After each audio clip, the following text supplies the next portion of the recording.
Es hora de ponernos frente al micro. Hoy repasaremos algunas noticias de la actualidad de la semana y como invitado tenemos a Salvador Aldeguer, actor de doblaje, que nos va a contar cómo aborda interpretativamente doblar actores como Kenneth Branagh, Nicolas Cage, Antonio Banderas o Kurt Russell.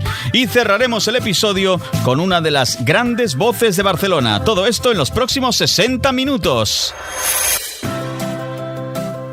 Aquí comienza Frente al Micro, el podcast sobre voz, locución, doblaje y comunicación sonora. Presentado por Chema Bazán. Bienvenido, apasionado de la voz. Bienvenido Frente al Micro. Estoy encantado de que nos escuches y que nos acompañes desde el principio en esta nueva aventura. Tenemos por delante 60 minutos muy intensos con un contenido extremadamente interesante. Hoy, si te interesa el doblaje y la actuación ante el micrófono. Si has escuchado el episodio 0, que publicamos hace unas semanas a modo de introducción, ya conoces los temas que vamos a tratar. Hoy quería ahondar un poco más en nuestra filosofía, en qué pretendemos con el podcast y con el micrófono.es. Verás, hemos creado el micrófono.es y el podcast Frente al Micro porque creemos que hace falta dar a conocer la labor de los que trabajamos detrás de los micrófonos y de que se aprecie en su justa medida. Somos voces de radio, de televisión, actores de doblaje, locutores publicitarios, voces de los documentales, de los dibujos animados, de los videojuegos, de los vídeos que ves en YouTube, de las ferias, de los navegadores del coche, de los móviles, de las centralitas, de los contestadores, de las apps de tu tableta o del móvil, de los cuentos en CD, de la muñeca o del robot de juguete de tu hijo, de los audiolibros, de los podcasts. Todas estas voces tenemos mucho en común. Transmitimos mensajes importantes y lo hacemos de la forma más personal que existe, con el sonido de nuestra voz, que llega directa al corazón del oyente. Contigo reímos, lloramos, nos emocionamos, hacemos que te diviertas, te informamos, te vendemos, te explicamos. Somos tus ojos, te acompañamos. Somos profesionales de la voz, somos actores, y queremos que sepas que existimos, que no nos des por supuestos, que estamos aquí, después de mucho estudiar, de horas y horas de práctica, de trabalenguas, de dicción y vocalización, de arte dramático. Queremos que tú nos valores, como valoras otras disciplinas artísticas, y somos parte de tu cultura. Así que tenemos una misión. Es la misión que puedes leer también en nuestra declaración de intenciones en el micrófono.es. Lo primero es informar. Informar de cuáles son las salidas profesionales de lo que damos por llamar los oficios de la voz. Y también analizar y fomentar la formación en los oficios de la voz, porque es muy importante, si te vas a dedicar a trabajar delante del micrófono, que sepas exactamente cómo hacerlo. Te vamos a informar dándote consejos para mejorar tu voz y también de dónde vas a poder prepararte en las diferentes disciplinas. También vamos a echar un vistazo a la realidad profesional ante el micrófono. ¿Cuál es la realidad profesional de los diferentes sectores que trabajan ante el micrófono, como los locutores de radio, locutores publicitarios, actores de doblaje? Y vamos a debatir sobre el presente y sobre el futuro, porque la tecnología también está cambiando muchas formas de hacer. Y ahora mismo hay, por ejemplo, una gran legión de locutores con un estudio casero que para cierto tipo de trabajos pueden perfectamente introducirse en el mercado laboral siempre que tengan los conocimientos necesarios A, de formación delante del micrófono, B, conocimientos de técnica también, porque en la mayoría de los casos va a tocar hacer autocontrol, es decir, grabarse y montarse uno mismo, y luego también los conocimientos de marketing necesarios para poder tú venderte como producto. Pero hay mucho más de qué hablar. Están también las condiciones de trabajo de los actores de doblaje, por ejemplo. ¿A dónde vamos? ¿A dónde se encamina la profesión? Es lo que vamos a analizar en Frente al Micro también. Queremos además fomentar las mejores prácticas y definir, si es que no están definidos todavía, cuáles son los derechos y las obligaciones del actor de voz y también de los clientes. Queremos ser un punto de encuentro entre profesionales en activo y los aficionados, simpatizantes o la gente que está empezando, porque queremos aprender de los mejores, aprender de los que ya están ahí. También, ¿por qué no? Vamos a fomentar de alguna manera la práctica, vamos a estimular la práctica de la comunicación sonora.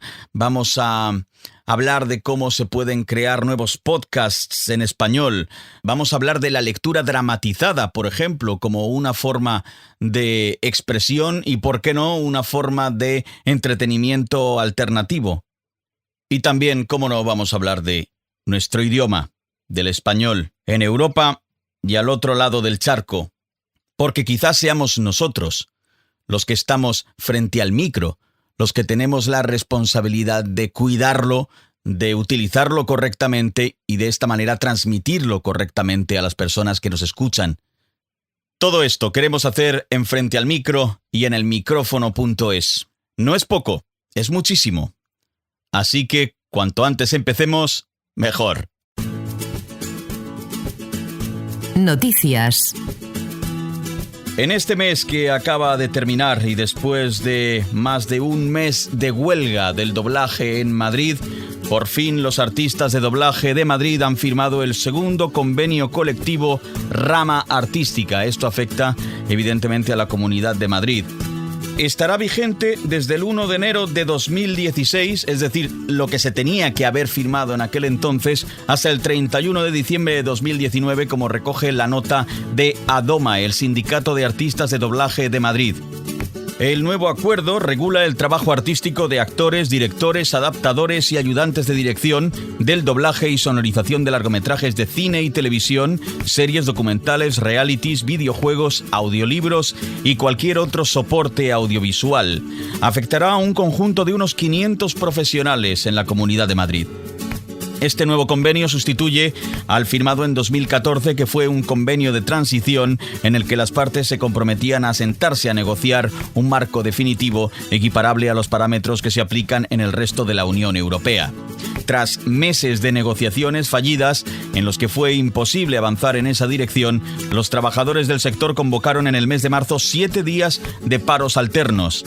A partir del 3 de abril se inició una huelga indefinida que ha durado 40 días.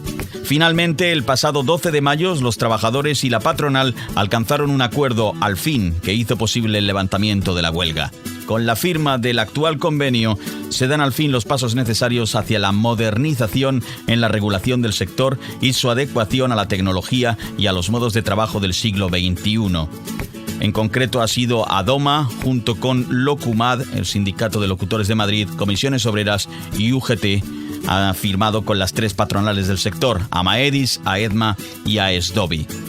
Un aplauso y felicitaciones, por lo tanto, por el nuevo convenio y continuamos andando. Este es el comienzo, pienso yo, de un camino bastante más largo en el que vamos a tener que hablar de más reivindicaciones y en el que también vamos a tener que estar todos juntos, y en todos juntos me refiero a todas las comunidades, a toda España. Estamos frente al micro. El pasado viernes saltaba también la noticia de que la cadena SER ha prescindido de Gemma Nierga.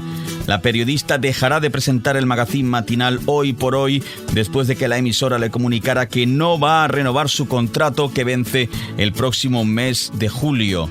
La cadena prescinde así tras más de 30 años de relación laboral de los servicios de una de sus voces más emblemáticas, Gemma Nierga, que comenzó a trabajar hace 30 años en Radio Barcelona. Gemma, mucha suerte con tu próxima andadura. Seguro que vas a encontrar otros micrófonos donde continuar con tu saber hacer. Y acabamos las noticias con una reseña. El sábado 20 de mayo se celebró en Nueva York el seminario Level Up, que está patrocinado por Voices.com, una plataforma de castings online. Yo tuve el placer de estar allí y próximamente le vamos a dedicar un programa especial en el que vamos a entrevistar a algunos de los ponentes que estuvieron en este día de conferencias, que estuvieron debatiendo precisamente sobre el presente y el futuro de las voces, de la profesión en Estados Unidos. Y analizaremos cómo está la industria de la voz en Estados Unidos, que son pues siempre los que están un par de pasos por delante de nosotros en la Unión Europea.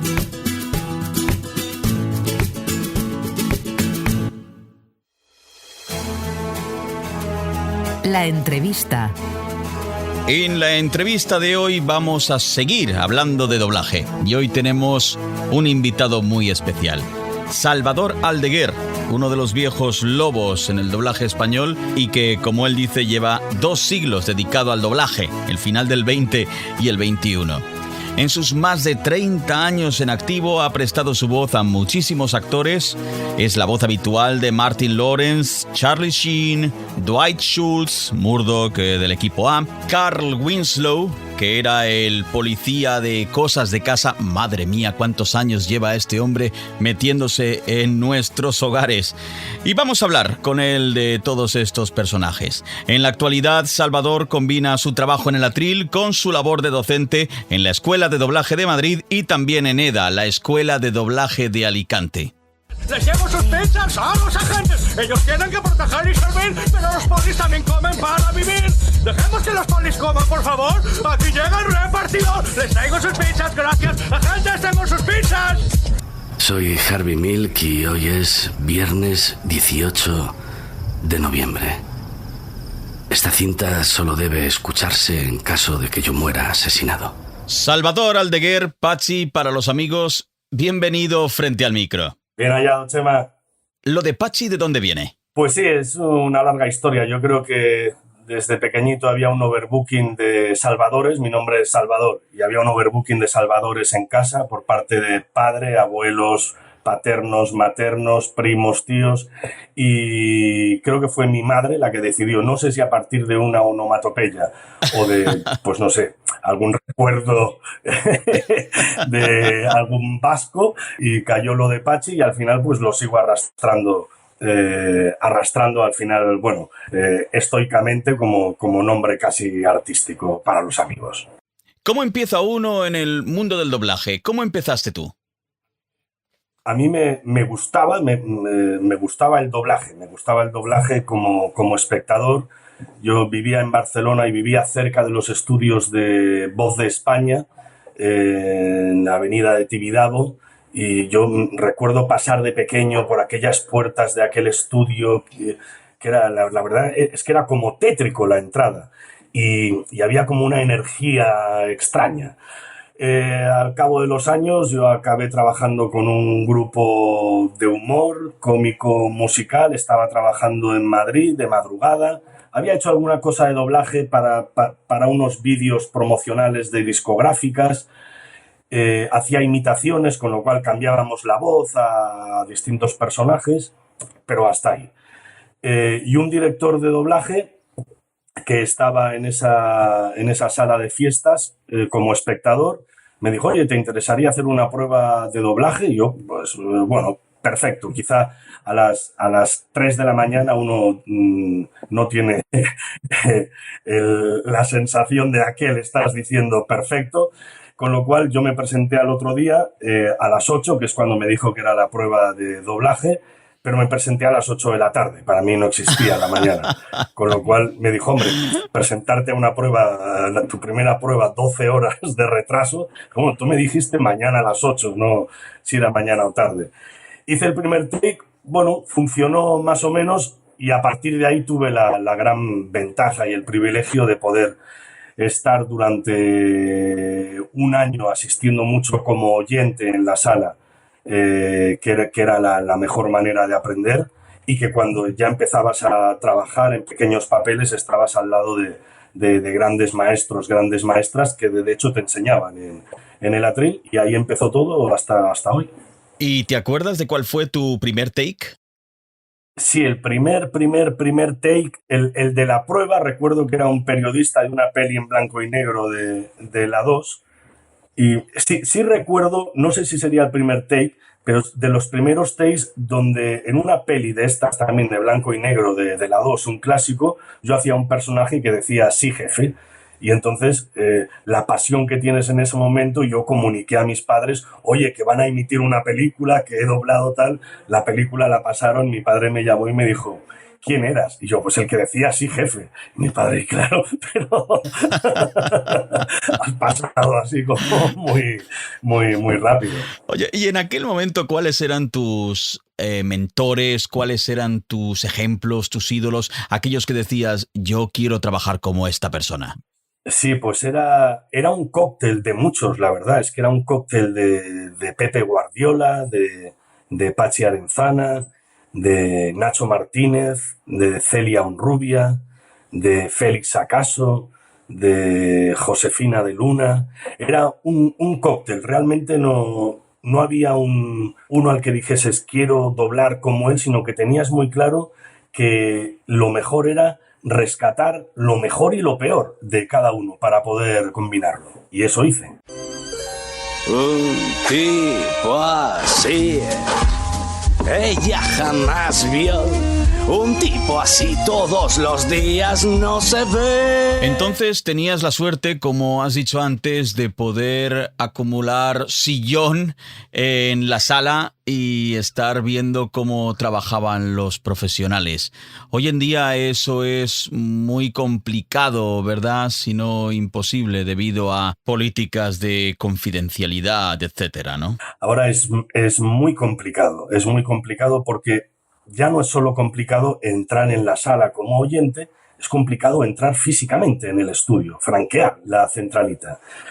Entonces, llegado el caso, pues a veces, y en mi caso con alumnos, pues el alumno tiene que disponer de tiempo. Si dispone de tiempo, puedes hablar en producción en un estudio y decir, bueno, podría venir como oyente. Ellos en el estudio van a escoger cada día, cuando el alumno llame, a qué sala puede ir como oyente, porque habrá unas que no pueda ver el producto que se está doblando, en otra que ya sea una serie de televisión empezada, que no tenga mucho tema de spoilers, que pueda entrar siempre con una responsabilidad implícita, ¿no? Donde el alumno va a comportarse debidamente.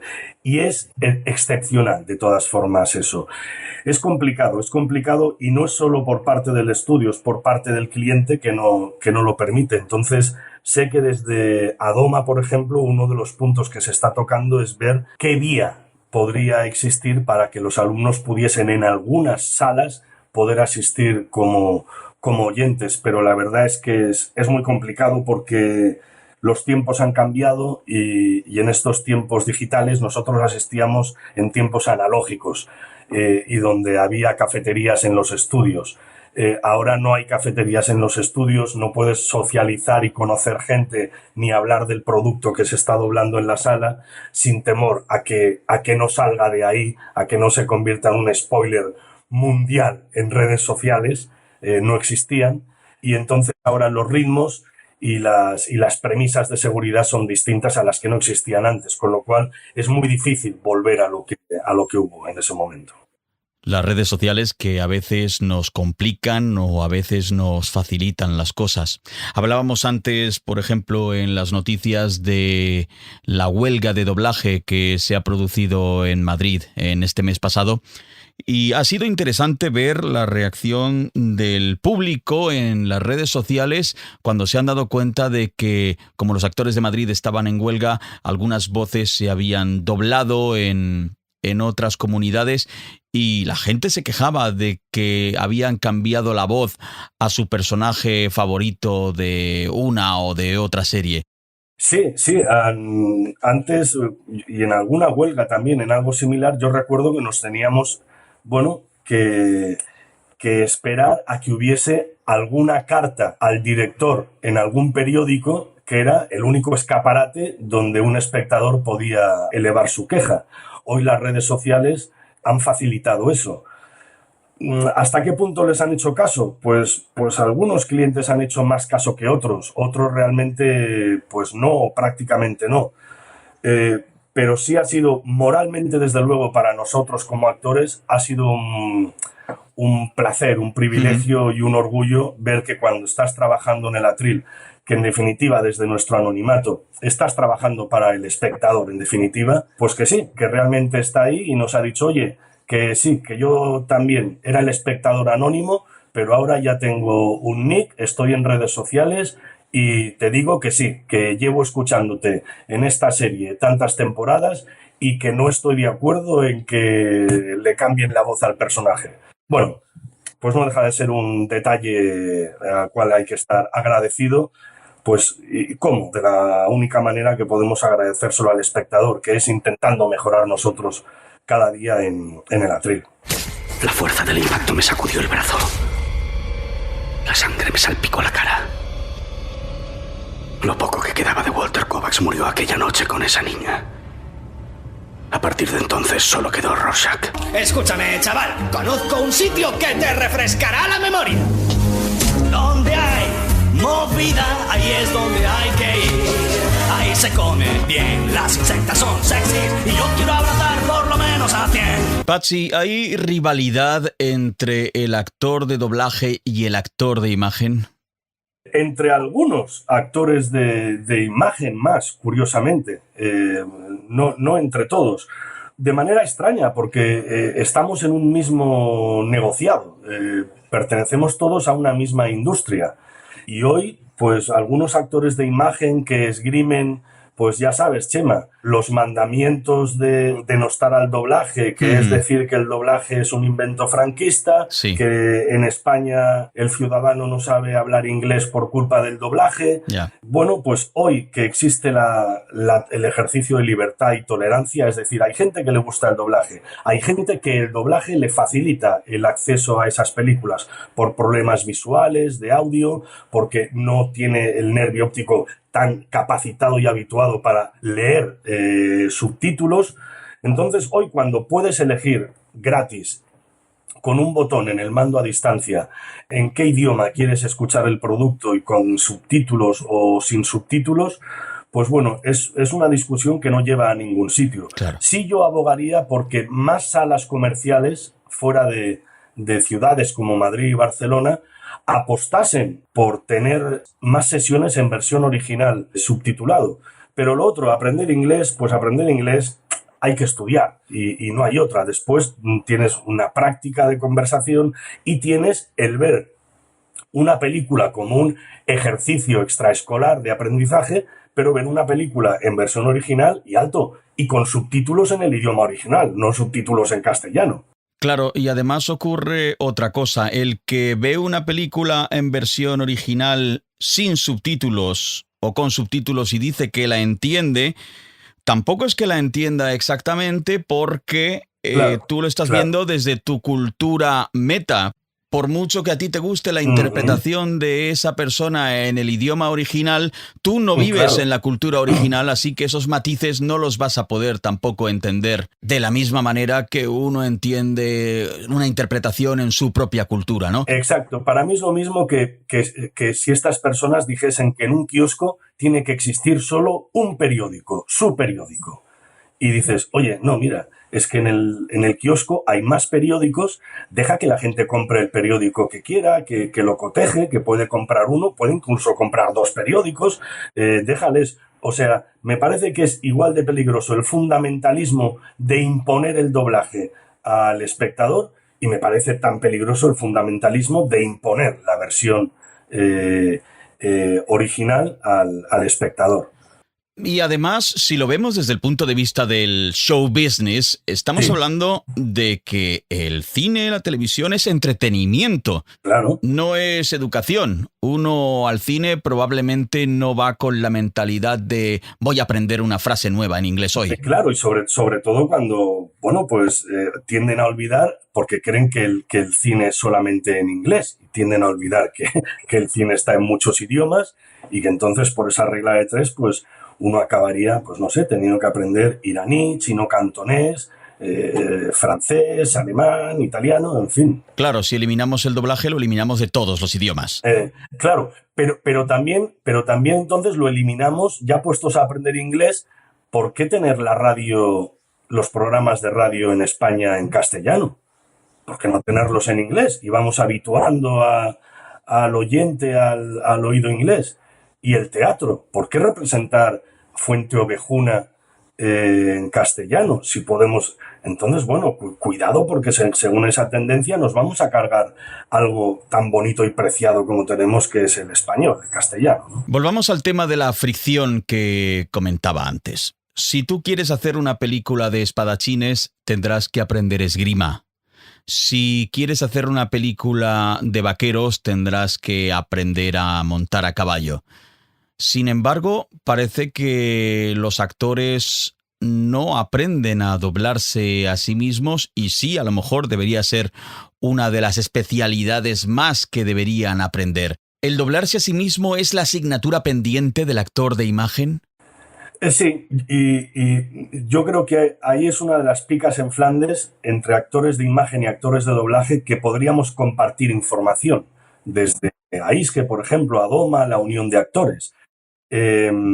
Entonces nos encontramos con casos excepcionales. Hay casos de actores de imagen, o no actores, star talents, casi, que les han ofrecido trabajar en el doblaje de una película y se han preocupado una semana, 2 semanas antes de ir y hacer un pequeño cursillo de doblaje para entrar en la sala sabiendo qué es lo que se va a encontrar y cómo va a tener que interactuar ante el micrófono. Nos encontramos con otros casos que hay actores de imagen que quieren cargarse el doblaje. Dicen públicamente que el doblaje hay que cargárselo. Cuando les convocan para trabajar como Star Talent en una película de Disney, van, cobran y hacen bien una pasta generosa, y entonces en ese caso no se quieren cargar el doblaje. Y cuando ellos están trabajando en una producción internacional y llega a España y tienen que doblarse, prefieren que los doblen porque, como ahí les viene en contrato y es gratis, esgrimen que no saben doblar. Con lo cual es curioso que cuando Disney te paga una pasta, no cuentas que no sabes doblar, y si vas y haces una barrabasada en el atril, y cuando te viene en contrato prefieres que te doble otro y al mismo tiempo quieres cargarte el doblaje. Es un caos rarísimo, donde en definitiva dices, oye, si esto del doblaje le viene bien a la productora para la que estás trabajando tú. O sea, esto es una cuestión de taquilla y de producto. Ya, y si pues no das la talla doblándote a ti mismo, a lo mejor una opción perfectamente válida es retirarte y dejar que sea otro compañero el que ponga tu voz. Tú que le has doblado, cuéntame, Patxi, ¿es el caso de Antonio Banderas? ¿Por qué no busca en otra parte? La señorita y yo intentamos bailar. Usted lo intenta. Ella lo consigue. Perdóneme, capitán. Un chiste hiriente a su costa. Espero que no sea el último. Don Rafael quiere verla en su mesa. No creo que sea su caso. No creo que Antonio Banderas no se doble a sí mismo porque no se sienta él capacitado, ¿verdad? Yo pienso, desde luego, no por talento, porque Antonio está capacitado para doblarse y doblarse bailando claqué mientras. Entonces sí creo que al principio, por lo que sé, en las primeras producciones, creo que fue la de Los Reyes del Mambo, me parece, y yo ya además doblé con Antonio, y yo doblaba a un jefe de estación como de 80 años y él se doblaba a él mismo. Y ya en esa película, en el proceso del doblaje, hubo un problema porque claro, Antonio y la dicción de Antonio y la manera de decir de Antonio no se correspondía al del resto del elenco, al cual se le pedía que rebajasen la dicción. E incluso así hubo que repetir papeles, en fin. Y llegamos entonces a Nunca hables con extraños, una película con Rebeca de Mornay, donde yo tampoco le doblaba. Doblaba a un teniente de policía. El compañero que lo dobló estupendamente, quizá tenía un registro más grave, y les asustó el ver que se podía ver a Antonio Banderas con una voz muy distinta. Entonces, por mi faceta del grupo de humor haciendo imitaciones, me pidieron si podía intentar hacer una imitación de Antonio, cosa que intentas hacer con todos los personajes, pero más en el caso de Antonio. Bueno, parece que funcionó. Hubo que ver registros de Antonio donde o gritaba mucho o susurraba mucho, no tenía un término medio, pegarte mucho al personaje, a una manera de decir, acelerar un poquito el ritmo a la hora de hablar, pero sin perder de vista al resto de elenco de doblaje que tenía alrededor, para que no hubiese diferencia. Funcionó en esa película, funcionó después en El Zorro, y yo creo que con él, por problemas de agenda, cuando llegaba un producto para doblarse, a él le podía pillar a lo mejor en Nueva Zelanda rodando otra película, entonces vio que funcionaba, los clientes vieron que funcionaba, y siempre, la mayoría de veces, ha tenido el detalle y la atención de, por medio del cliente, siempre enviar un WhatsApp agradeciendo el trabajo, y encantado, y yo encantado también de que él esté encantado con mi trabajo. Estamos frente al micro.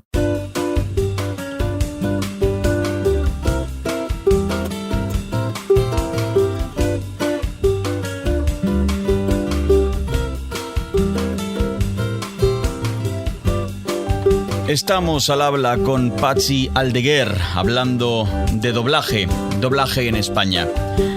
Patxi, si te parece, vamos a hacer una cosa. Vamos a hablar ahora desde el punto de vista interpretativo. Vamos a ir repasando algunos de los actores a los que tú doblas de forma habitual y me vas a ir contando cómo afrontas tú el doblaje de estos actores tan diferentes unos de otros, ¿no? Si te parece, empezamos, por ejemplo, con Kenneth Branagh. Le has doblado en Valkyria, en Harry Potter y la Cámara Secreta y en Wild Wild West. Ahí estaba con Will Smith, si no me equivoco. Kenneth Branagh quizás es un ejemplo de cómo no se puede uno dejar llevar por los tonos del actor original, ¿no? Porque un actor inglés puede perfectamente decir "Yes, I'm very happy to be here", y en inglés no pasa nada, pero mantener ese mismo tono en el español hace que adquiera otro tinte, ¿no? Sí, pues es uno de los actores en los que el lenguaje corporal del actor te acompaña mucho para los tonos y las inflexiones, más que la copia radical de su tono de voz, porque realmente son musicalidades demasiado distintas. Entonces ahí siempre es un actor que el lenguaje corporal de él me ha ayudado bastante a la hora de prestarle la voz. En una de las últimas, de estas últimas sagas las del agente Jack Ryan, hacía un personaje, Kenneth Branagh, ruso, y esas de esas cosas con supervisor que teníamos que hacer.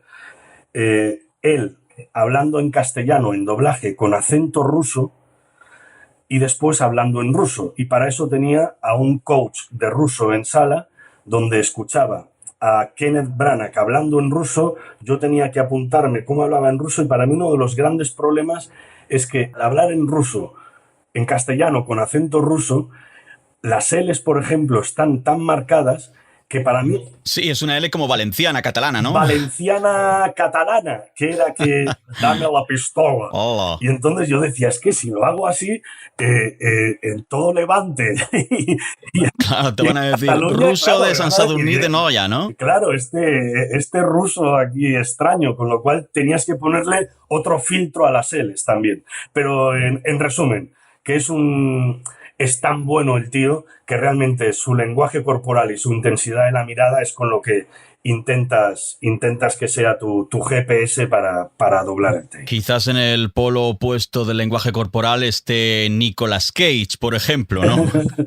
Y últimamente, desde que se ha operado, parece que tiene todavía menos posibilidades gestuales, ¿no? Sí. Nicolas Cage, curiosamente, yo no sé si es una cuestión de él, de sus novias o de su agente artístico, pero yo, doblando a Nicolas Cage, lo he disfrutado mucho, mucho cuando ha sido Nicolas Cage en comedia.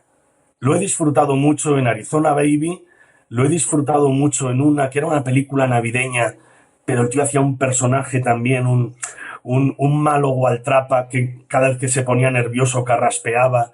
Entonces, en comedia, yo soy un tío que me he divertido mucho doblándole. Cuando lo has quitado de la comedia, lo he pasado fatal, porque el lenguaje corporal no es que no exista, es que es el mismo. Es lineal, es lineal. Y cuando tiene que llegar a ciertos puntos dramáticos, como en un final añadido que pusieron en la película Asesinato en 8 milímetros, donde se ponía a llorar y era de verdad que no sabías dónde esconderte porque no había cómo sacar adelante eso. Así que, por favor, señor Cage, sé que usted será un asiduo del micrófono.es. Por favor, cuando le traduzcan estas palabras, cuando se las subtitulen, dedíquese a la comedia. Olvídese ya de superhéroes, de dar saltos y de poner... Dedíquese a la comedia, que es lo suyo. Steve Buscemi, William Dafoe, ¿Sí? John Turturro, son todos tíos bastante feos. Te toca doblar a los feos. Sí. Oye, ¿la cara es el espejo del alma? Mira, solamente hay un casting donde realmente me cogieron por el físico, que fue para doblar a Banderas. Hubo un casting ahí muy serio. Imagínate cómo eran los rivales. y me cogieron a mí. Y los otros, pues sí, realmente no son reinas de la belleza, ninguno de los tres, pero realmente son unos actores apabullantes. Entonces yo no sé si una cosa compensa la otra. Y en el caso de tanto los tres, de Buscemi, de Turturro y de William Dafoe, es que además los tíos son tan buenos actores que hacen ver que son guapos y de repente aparecen guapos. Y dices, ¿y cómo lo haces? Pues no sé, supongo que irradian esa belleza interior. Y si tengo que elegir entre doblar a feos como estos, firmo para el resto de mis días doblar a solo feos de estos. Aquí está John Turturro en El Gran Lebowski. Déjame que te advierta una cosa, pendejo. Como nos vengáis con alguna chorrada, como saquéis una pipa en la bolera, os la quitaré, os la meteré por el culo y después voy a apretar el gatillo hasta que haga clic. Si hablamos desde la perspectiva del director de doblaje a la hora de elegir qué voz se le pone en español a un actor determinado, ¿hasta qué punto influye en las expectativas del público en la voz que se le asigna a ese personaje? Lo digo porque, por ejemplo, no es habitual ver a un actor prominente de 2 metros de hombro doblado por una voz finita. Suele tener una voz bastante grave. Claro. ¿Se escoge una voz que sea parecida a la del actor original o lo que se hace es tener en cuenta más bien la presencia física del actor en pantalla? Hombre, ahora hay una tendencia a alejarse lo menos posible del tono original. Después hay una serie de personajes cuando el propio personaje en original, ya con voz, ha desarrollado un tipo, una manera de decir especial, pues sí, ahí tienes que aproximarte lo más posible. Sí es cierto que después hay unos estándares, sobre todo en actores negros, por ejemplo, tengo compañeros que cuando van a doblar y de repente se encuentran que el personaje que van a doblar es blanco, les sorprende muchísimo.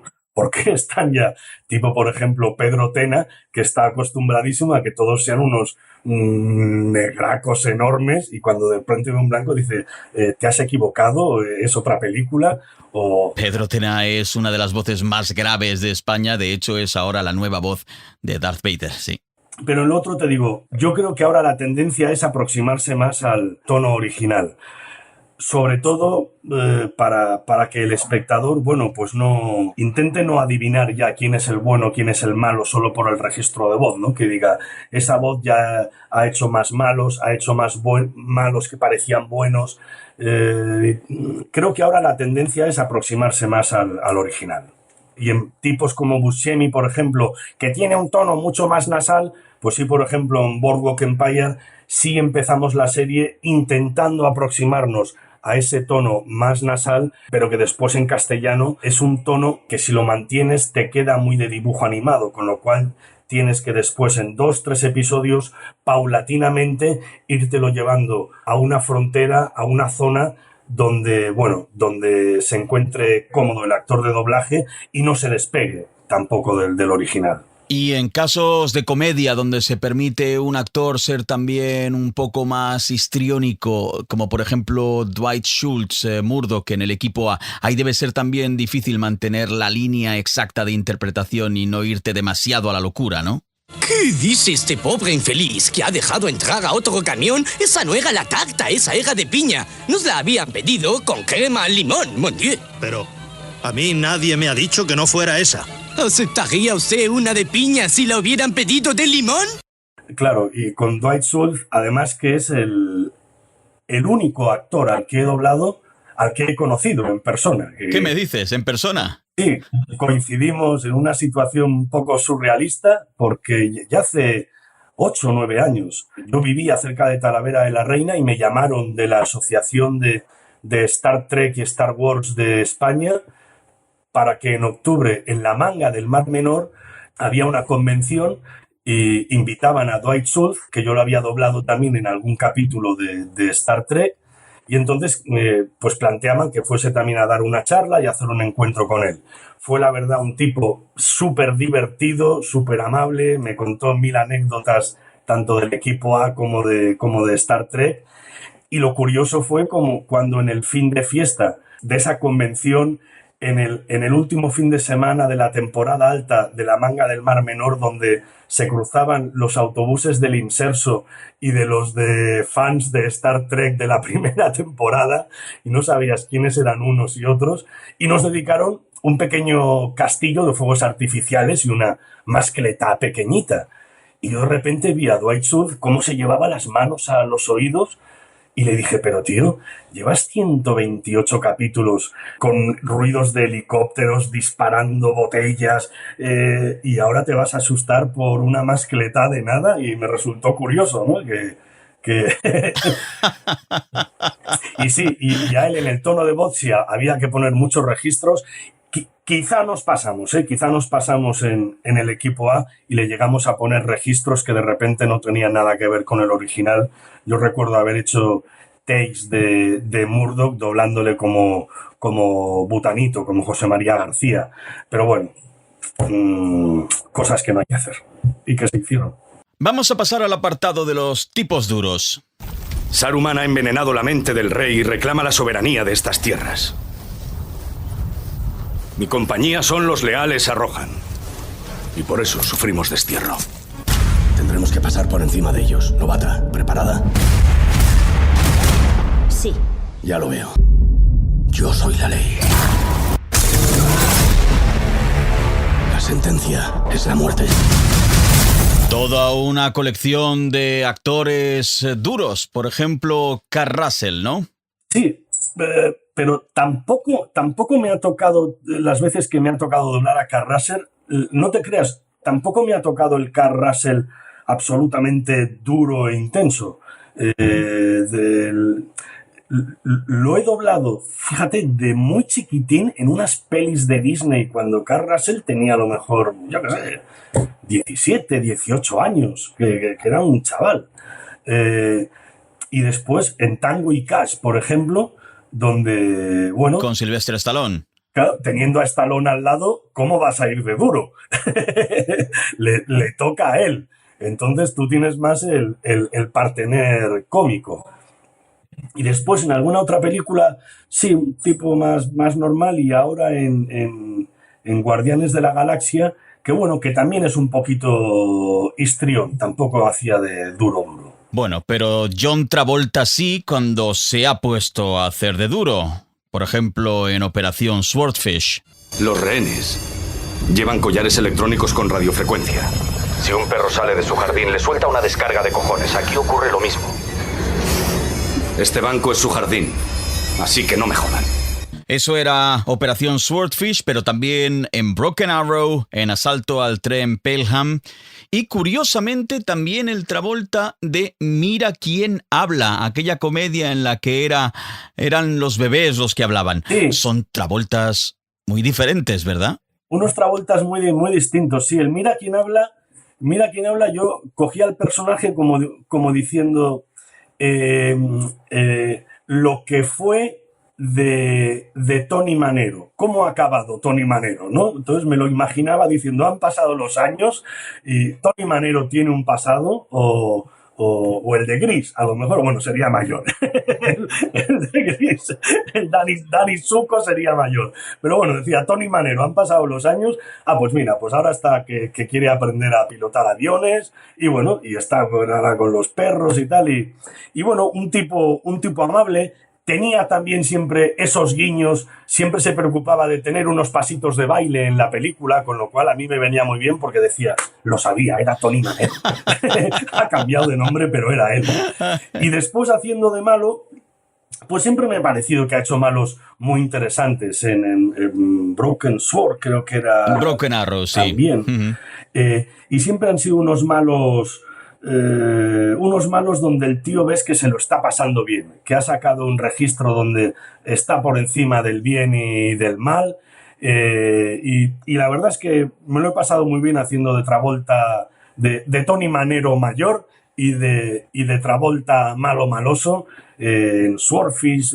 Me ha parecido un tono divertido. Y cambiemos de extremo, James Stewart. Sí. Lo has doblado en algún que otro redoblaje. ¿Qué opinas además de los redoblajes? Sí, pues es como las exigencias del guión, son las exigencias de la técnica. Y a veces las exigencias de la técnica y de los Dolby 5.1 hay que hacerlo y hay que hacerlo. Si bien es cierto que sobre todo en el DVD, el Blu-ray, pues yo creo que se debería mantener la opción de mantener el doblaje original, valga la redundancia, pues bueno, de una manera, en fin, ya que hay espacio, pues creo que se podría mantener. En otros casos se han tenido que redoblar a veces secuencias por cuestiones a veces de censura y otras de metraje. Sobre todo hubo una época en televisión española que había que muchos clásicos, Espartaco, añadirle pequeñas secuencias por motivo de la censura, y siempre se intentaron hacer esas secuencias aproximándote con la voz al original y después apoyado por la técnica. La técnica también intentaba ensuciar un poquito la banda para que no se despegase mucho. Ajá. Cuando ha habido que redoblar toda la película, pues ya te digo, yo si se pudiese mantener el doblaje original también como opción, mejor. Y en el caso James Stewart fue una apuesta de Carlos Revilla. La referencia que teníamos, por supuesto, es del el gran Ulloa, que tenía un James Stewart viviendo dentro, aunque él no lo sabía, y después se convirtió en Yoda, el que tenía viviendo dentro. Y en Madrid, Jesús Puente. Jesús Puente también hizo una aproximación de James Stewart muy buena. Y yo pues hice lo que pude, hice ponerme en modo clásico, desarrollamos con Carlos Revilla un protocolo de take, que era antes de empezar el take, coger mucho aire, enfriar la garganta para tenerla más o menos rasposa y añadirle algún gallo, irte mucho con la mirada de James Stewart, con el recordatorio, el original de James Stewart, la verdad es que es tan parecido al doblaje de Ulloa y de Jesús Puente que te ayudaba mucho. Encomendarte a Dios y a San Sincronio, nuestro patrón, y la verdad es que fueron 2 o 3 películas del oeste y con un tono totalmente distinto. No lo he vuelto a hacer, o sea, era un tono especial y personalizado para James Stewart. Y ahí quedó, y con todo el cariño y el respeto para los maestros Ulloa y Puente, por supuesto. También se te dan bien los tipos. Tipos en doblaje, decimos aquellos personajes que son quizás un poco más propensos a la caricatura, podríamos decir. Como por ejemplo el Beetlejuice de Michael Keaton. Sí, el Beetlejuice, más como personaje característico. Y en tipo, sí, algún Rick Moranis y bueno, y el tipo por excelencia, como te imaginarás, que es Martin Lawrence, que ese pues ha sido todo el círculo y le ha dado 4 vueltas a la rotonda de distintas cosas que se pueden hacer en una tril. ¿Qué coño eres tú? Hola, señor Burnett, soy Reggie. ¿Y qué haces aquí? Vengo a buscar a Megan. ¿Qué? Que vengo a buscar a Megan. ¿Qué edad tienes? 15 años, señor Burnett. Cabrón, parece que tengas 30. Enséñame un carnet. No llevo ninguno. No llevas ninguno. Mueve el culo y ponte contra la pared. Muchísimas gracias. ¡Dale calle! ¡Vamos, base! ¡Una vez al suelo y arriba! ¡Qué estilazo! ¡Pierna izquierda! ¡Media vuelta! ¡Camina! ¿Y cómo te enfrentas a uno de estos monstruos que no sabes realmente por dónde te van a salir en escena? Pues como muy histriónico, con muchísimo miedo de que la película no fuese de estas de que la abuela es un peligro, porque esas es matador, o sea, el registro, y a mí ya a estas alturas de la película, del partido, ese registro de Montserrat Caballé ya no lo puedo llevar mucho tiempo, pero en los otros realmente te dejas llevar por él, un tipo muy divertido, muy travieso, muy fanfarrón, y es de los tipos con los que, doblando muchas veces takes donde se está riendo, me he podido permitir el lujo de descojonarme de risa en el atril y reírme también al mismo tiempo, porque te lo facilita mucho. Lo estamos pasando, la verdad es que bomba, escuchando todas estas anécdotas. Anécdotas que, por cierto, has recogido en un libro, Anecdotakes, casi todo lo que usted siempre quiso saber sobre el doblaje y no se atrevió a preguntar. Un libro que ya se puede conseguir y que ¿cuándo exactamente ha salido al mercado? En abril de este año, 2017. ¿Y cómo nos hacemos con un ejemplar? Los que estamos en España y también los que nos estén escuchando fuera de España. Sí, pues se puede conseguir si están en España, en cualquier librería de España, mencionando que la distribuidora es de Madrid, la distribuidora Fragua, lo pueden conseguir. Si no, yendo a la página web de la editorial Círculo Rojo, o en mi página web, www.salvadoraldeguer.es, hay una pestaña donde se puede adquirir por PayPal y creo que a partir de diciembre de este año estará en Amazon. Me enviaban al peor sitio del mundo y aún no lo sabía. A varias semanas de distancia y remontando un río que serpenteaba por la guerra, como el cable de un circuito conectado directamente a Kurtz. Este es el Charlie Sheen del redoblaje de Apocalypse Now. Apocalypse Now Redux. Pachi, ¿tú te cuidas la voz de alguna manera? Porque hemos visto que tienes personajes con registros, con la voz un poco rasposa. ¿Tú haces algo por mantener tu voz en forma? ¿Eres consciente de que tienes que cuidarla? No, lamentablemente es uno de mis tantos talones de Aquiles. De ello me vaticinaba una vez doblando con el gran Rogelio. Él doblaba a Michael Caine y yo doblaba eran dos caraduras, a Steve Martin. Y también Steve Martin hacía personajes, gritaba. Y Rogelio era un tipo también que cuando ha doblado a Gene Wilder, por ejemplo, así, ha gritado. Y Rogelio ya tenía otra edad, claro, y me decía, cuidado, gritando, hay que empezar a falsear el grito. Y yo no sé falsear los gritos en el atril. Y es un error, porque en más de una ocasión me he quedado en el límite de quedarme afónico porque toca gritar y grito. Y entonces, cuidarme la voz. Bueno, bufanda en invierno, pero poco más. La verdad es que opto más por el registro natural y a verlas venir. La verdad es que después adquieres cierta profesionalidad y estando, no solo yo, muchos compañeros, compañeras, tú estás hablando con ellos y están evidentemente constipados y a la hora de ponerte en el atril colocas la voz de manera en que ya no se nota tanto que estás constipado. Yo, de hecho, voy peleando no con un constipado, con un tipo de alergia extraña, que es una rinitis no alérgica, además, que son síntomas de estar constipado. Y bueno, y si no te tomas el antihistamínico a tiempo, te desaparecen los agudos y los medios y te quedas en un registro grave, con lo cual te quedas limitado. Pero bueno, más que eso, la verdad es que no me la cuido. ¡1, 2 y 3! veréis! ¡Cuando me canséis! ¡Ya me calmaré! ¡Todos lo veréis! Este es Carl Winslow, el que recordamos como el policía protagonista de Cosas de Casa al que el pobre lo volvía loco Steve Urkel.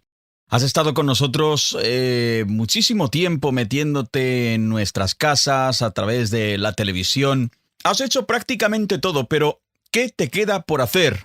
Pues no te creas, me quedaría el poder meterte en un Scotty teletranspórteme y poder irte a las sesiones del doblaje del Golpe, por ejemplo, o poderte ir a las sesiones del doblaje del Violinista en el Tejado, donde realmente pues supongo que vería y asistiría a cosas fascinantes que ahora no puedo, evidentemente, no he podido del todo.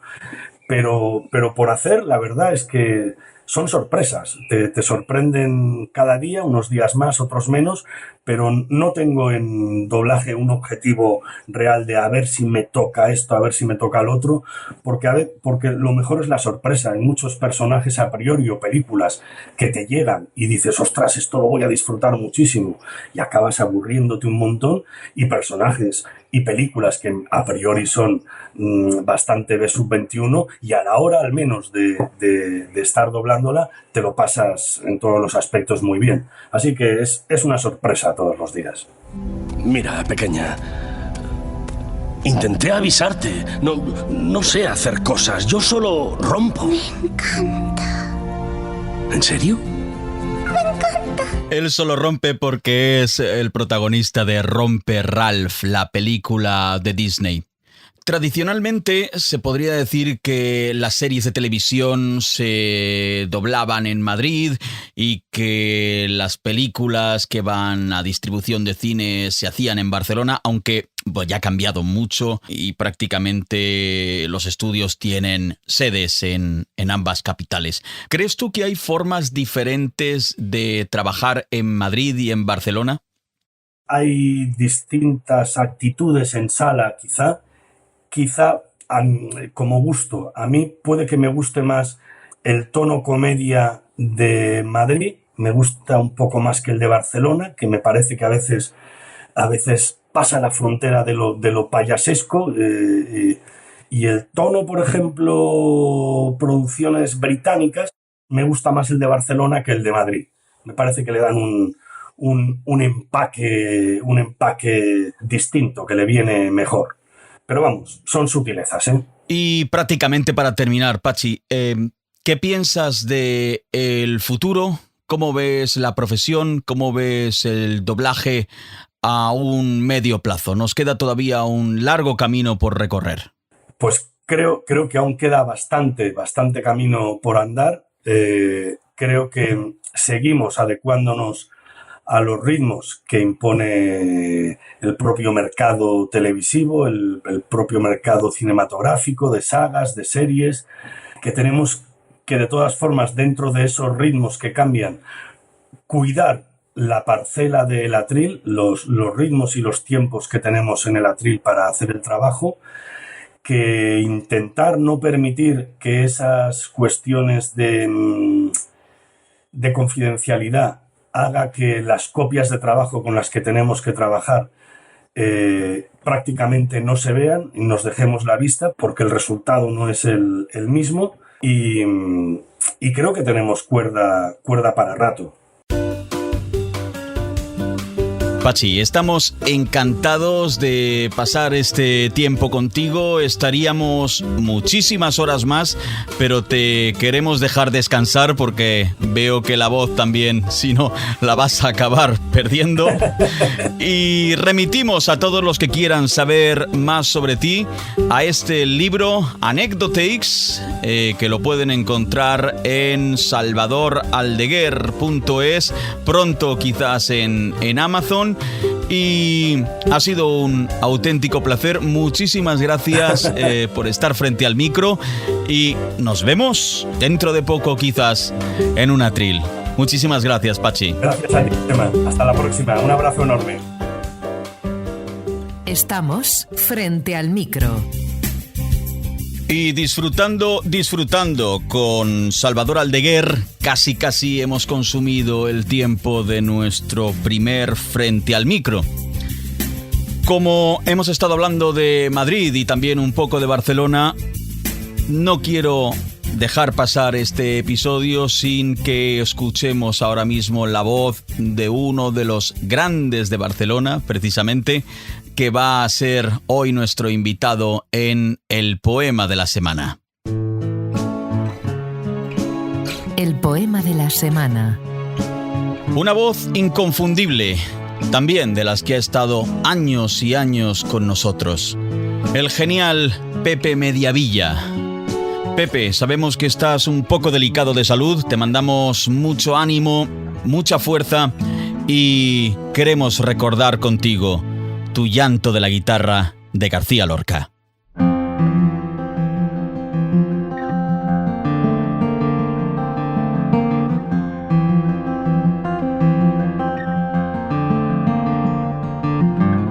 Empieza el llanto de la guitarra. Se rompen las copas de la madrugada.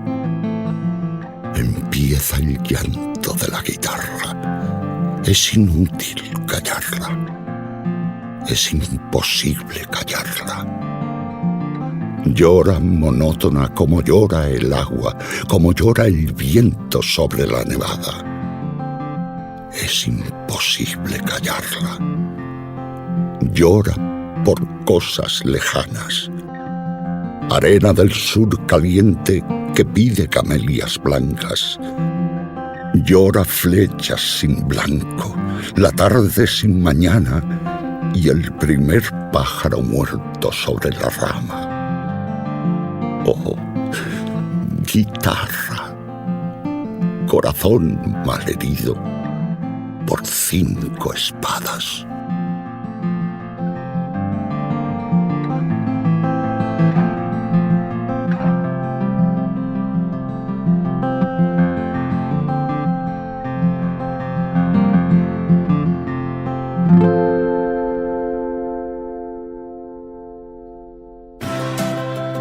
Muchísimas gracias a Salvador Aldeguer por estar con nosotros en nuestro primer episodio y muchísimas gracias a ti por escucharnos, por seguirnos. Hasta el próximo episodio. Cerramos el micro. Frente al Micro es el podcast de voz, locución, doblaje y comunicación sonora en español. Hacemos un nuevo episodio cada semana.